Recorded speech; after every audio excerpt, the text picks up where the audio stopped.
In just 6 minutes, I will teach you how to go from Iron to Radiant incredibly fast. Sit back, grab some popcorn, and enjoy the video.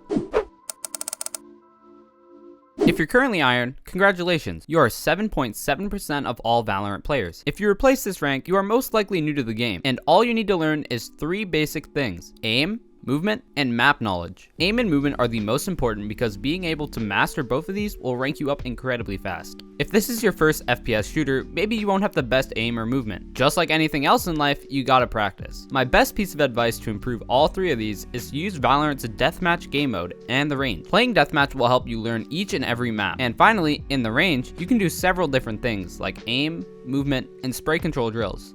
Congratulations, you made it to bronze. You're now in the top 27% of players in the game. After building a bit of confidence in Iron, you are now able to focus on the agents in the game, being able to identify your enemy's abilities, your own abilities, and how to use them all properly. In Iron, you'd be able to get away with the same play every round, but it's time to learn some new things. Learn different setups, pop flashes, and maybe even some lineups. There are multiple different ways to learn these basics. For example, I learned everything from watching streamers and YouTube videos back when I was bronze, but others may prefer testing in Swift Play or even a custom game with friends. Welcome to Silver. We will now go over how to optimize your rounds. First off is your economy. Learn when and when not to buy. You need to learn how many credits you will need for each round and how to optimize your buying habits. If you are still confused, there are several in-depth economy videos around YouTube. Next up is post plant and how to play it correctly. Learn different plant spots and how to plant for your team. Know that planting in this corner on Icebox, for example, might be harder to defend in a post plant compared to planting over here. It opens it up so your team can play back main and hold the spike from various different angles. It is also important to know how to retake. Know that it is better to wait on your team to retake instead of peeking into their whole team and dying. Don't push every round on defense and don't rush the same site on attackers. The basic stuff. These may sound like small changes, but it can change the game drastically.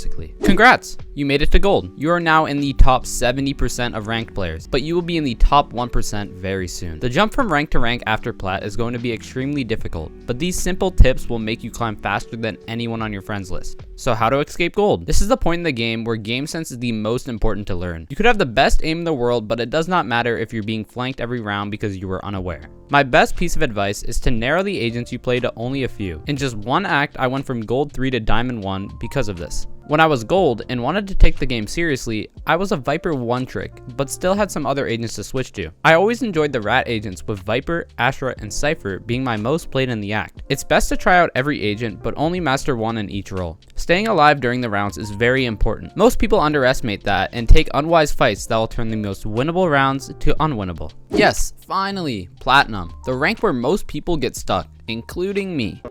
There are several different reasons for this, but the main reason is mental. After figuring out the basics, you now know what's good and what's bad, but you can also start to see the mistakes of your teammates, which can make you tilt and blame them. Not to mention all the duelist insta-locks that turn comms off at round 1. Try being the IGL of your team. Calling strats that you think might win you the round is something every team needs. Try to keep a positive mentality and motivate your team. Most players don't like to hear this, but it's never your teammate's fault that you can't rank up. Yes, some games you will lose because of your team, but in the long term, it's not their fault.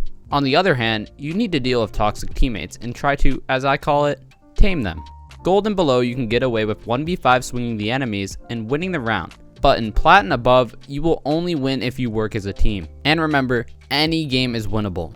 After a long journey, you made it to diamond. This is where consistency is very important. Some games you may not perform the best, but others you may excel. To get to Ascendant, you need to be at your peak performance every game. Try implementing a warm-up routine before your games. Many top players use deathmatch as their warm-up. Try using different guns. It'll make you more consistent compared to if you were only using the Vandal. Another thing you can try is using aim labs or Kovacs. Using these aim trainers can help optimize your weaknesses. If you feel your micro control isn't the best, practice that. If you feel you can't hold angles properly, aim labs has that as well. One final thing is balancing out your games. If you win your first game of the day, then lose back-to-back, it might be best to take a break, but if you're winning every single game, you might as well just keep playing till a loss. After all those long games and hard work, you're finally you're finally Ascendant. Just one last climb till you're Immortal. So how do we get into that top 1%? First off is you have to stop playing casually. There's a lot of toxic players, Radiant Smurfs, and weird players, but that's what separates you from them. You want to surpass them and get to the sweet red rank. To do this, you truly have to be the in-game leader. Most teams don't have someone calling shots, which is a really dumb thing to do in a 5v5 game. You need to work as a team, take sites together, run defaults, run fakes. As long as someone is taking the lead, you will win a lot more games. And make sure you are warming up before each game. Being consistent is super important to improve as a player. Congratulations, you climbed the long mountain of ranked and made it to Immortal. Now that you're Immortal, you have an even larger mountain to climb. The climb to Radiant. Now with every win, you slowly climb the leaderboard, grinding for that top 500 spot. The simplest way to get there is by following everything I said in this video. Be the in-game leader, master several different agents, improve your aim routines, practice your game sense, use utility well with your team and on your own. Overall, just take all the skills you've learned and push them to the absolute max. As someone who has hard stuck Immortal 3 for so many acts, you just have to keep playing and grinding if you truly want Radiant. Congratulations, you made it to the top of the top. I hope these tricks have helped you rank up at least once. Make sure to like and subscribe and tell me what rank you are below. And as always, see you in the next one.